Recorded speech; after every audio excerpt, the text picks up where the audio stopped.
Good morning, ladies and gentlemen. Good morning. This is J.R. Moore coming to you live from deep in the mountains of the Missouri Ozarks on Wednesday, the 23rd day of January, year of our Lord 2013. Well, it's 13 degrees here, deep in the mountains of the Missouri Ozarks, on the way to a high of about 48 degrees. Not bad for the middle of winter. Got a message last night from my high-level FEMA contact on the East Coast, reinforcing messages we've been getting that martial law will take place in this country no later than June. I say again, martial law will take place, be enforced in this country no later than June. We're getting these reports from a number of sources.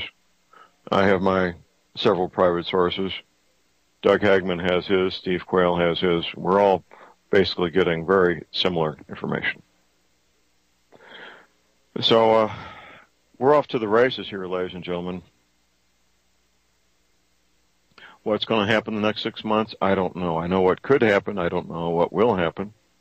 I know I'll be hammered for reporting what my sources are telling me, which is raw intelligence. Raw intelligence that has not been analyzed from my various sources. What choice do I have?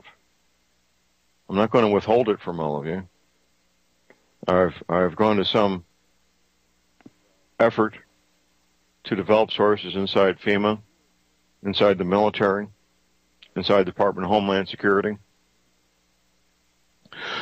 The men and women who are feeding this information to me are putting themselves at risk to do so. And they go to some measures. There's cutouts between me and most of these sources to preserve their integrity and make sure they're safe. We have a caller here, Doug in Indiana. Good morning, Doug. Hi, John. How you doing? Real good, sir. Have you spoken to Professor McKinney for a while? I talked to him last week. He's still unavailable to do radio shows with real.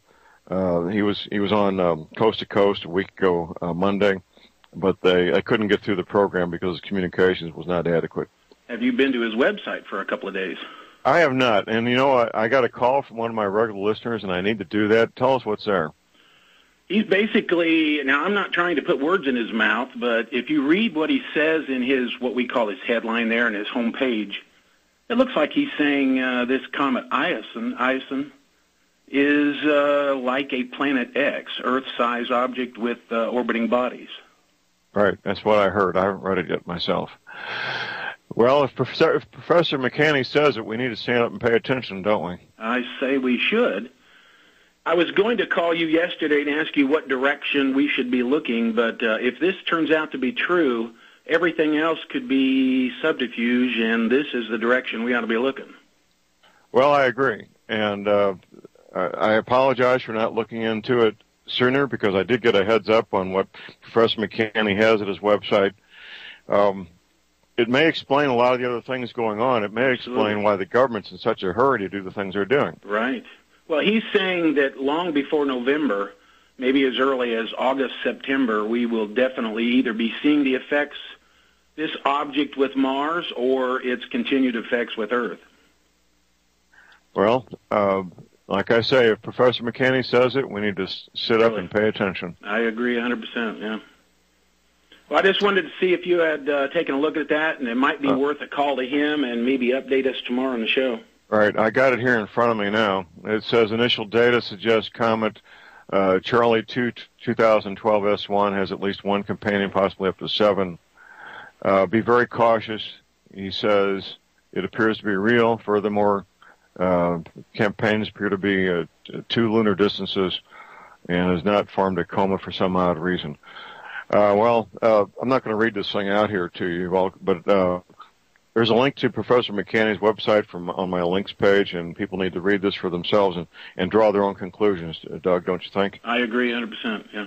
Okay, thank you, sir. We appreciate the call. Thank you, John.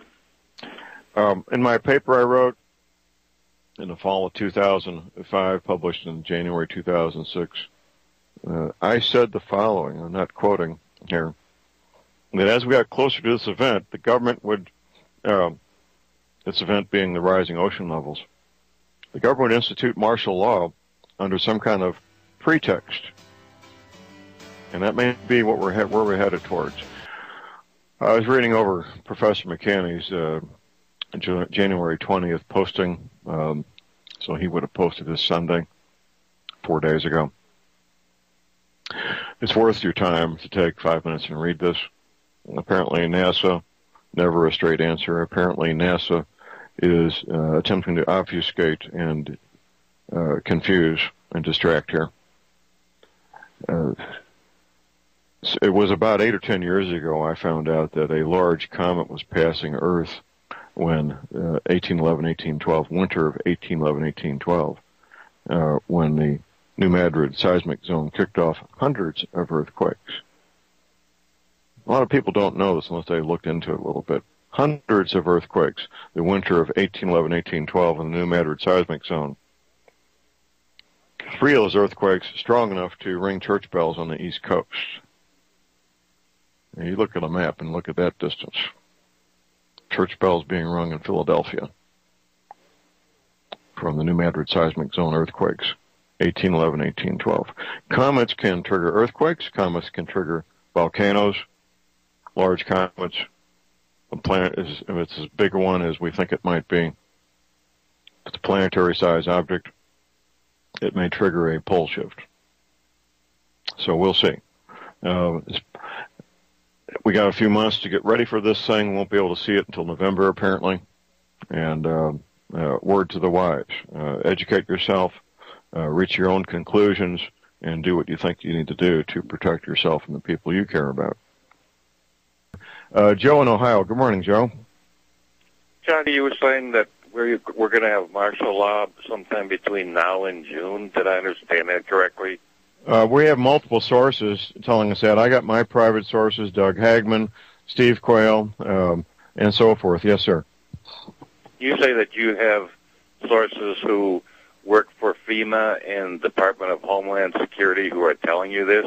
Yes, sir, I do. And you're not revealing who these people are? Well, of course not. I have to protect my sources, or they would be put in great harm's way.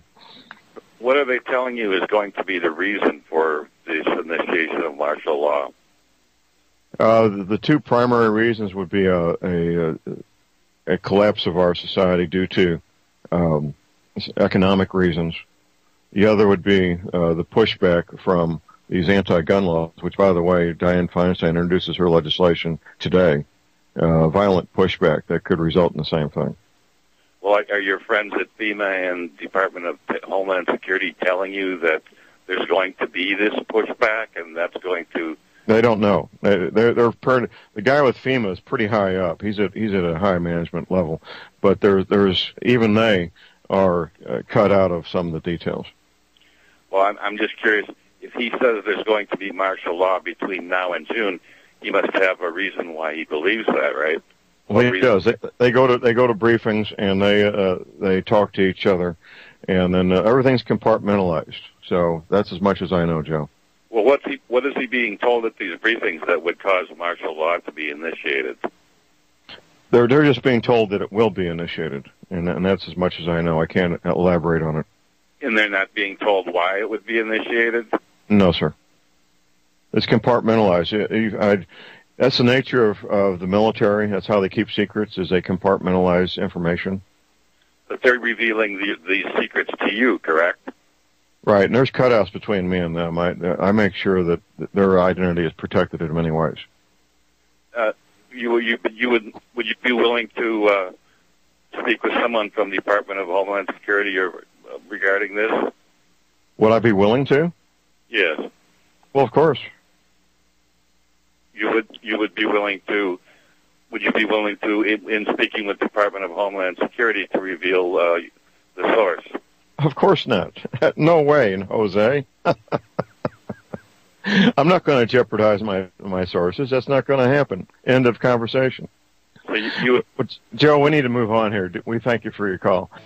There's our end of the show. You all be safe out there. Get equipped while you can. It's getting more difficult. Never ever give up your guns. And God bless America.